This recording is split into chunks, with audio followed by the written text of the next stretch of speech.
Wow, music industry took a massive hit this week. Span of just a couple of days, we lost Chick Corea, profound musician in the jazz fusion world who admittedly I don't know a whole lot about the life and career of. The one that hits a little different that I want to talk about is Rupert Neve.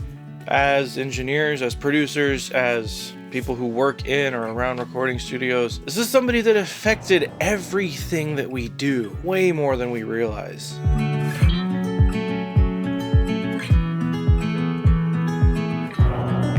When I posted the last video about mix bus compression, where I highly featured one of my Neve compressors, I mean, admittedly in the tags, like Rupert Neve is all over that thing, and I had no idea the next day he would pass away. I look at my own personal desk over here and how many things have his design in them or even his name on them. It's really hard to realize how much of an impact he had on our industry. It's easy to think of these big names like Neve, API, SSL. It's easy to think of them as large companies, like behemoths of industry competing for this huge big business, but really it was a couple people getting these things started. Rupert Neve started as an engineer. He was doing live sound, doing what engineers do, running sound, fixing problems. One of the things in his life that he had to do was try to combat the issue that we take for granted to no end. And there was a recording session back then, and this was before multi-track tape. The only way to fix the mix was to literally bring the musicians in again and re-record it. There was no remixing. So he was tasked with trying to develop an equalizer that could rebalance the music, essentially. Everything existed as one take.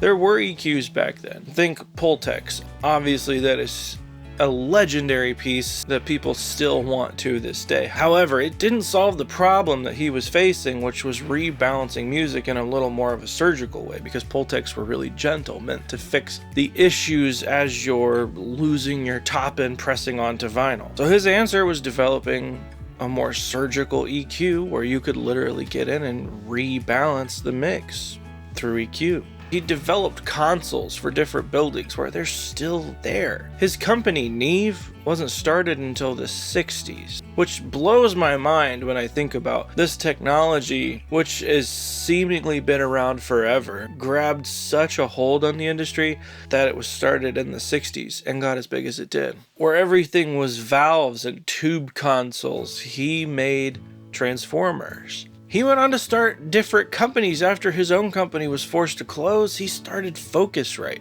How many of you have an ISA preamp in your desk? When there was a notable hole in the industry for budget studios to get what they needed, here comes Amic consoles. How many of you have worked on one of those? Flying faders, motorized faders. He pioneered that technology. It's hard to wrap our brains around so many things that he had his hands in, that to the point where this person who died a few days ago, even non-musicians can recognize the name Neve as a flagship for what we do. I mean, there's bands that will come into the studio and ask if I have Neve gear because they know it to be the premier of quality. I mean, to get to that status, how long of a life of excellent work do you have to put forward for that to be where you end up? And I don't want to come across like I knew the guy. I didn't know him at all. Just in reading biographies, watching his interviews, he just always seemed like the epitome of hard work and humility. He seemed like a good person to model your own career after.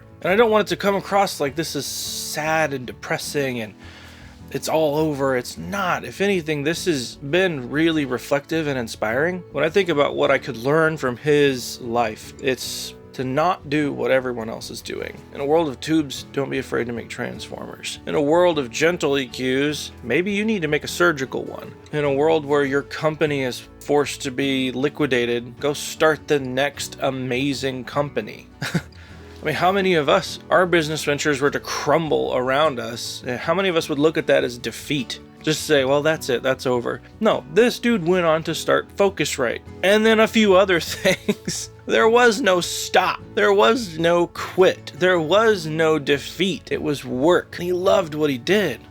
It's hard to imagine who the next person is that's going to affect our industry the way Rupert Neve affected our industry. It probably touched people across the planet who have no idea who he is or what he did, but they're listening to music recorded through his circuits. And those musicians chose those studios, and those studios chose that gear, and everything kind of worked together to create the sonic imprint of a genius who, in a way, his spirit is going to echo through music for a long, long time.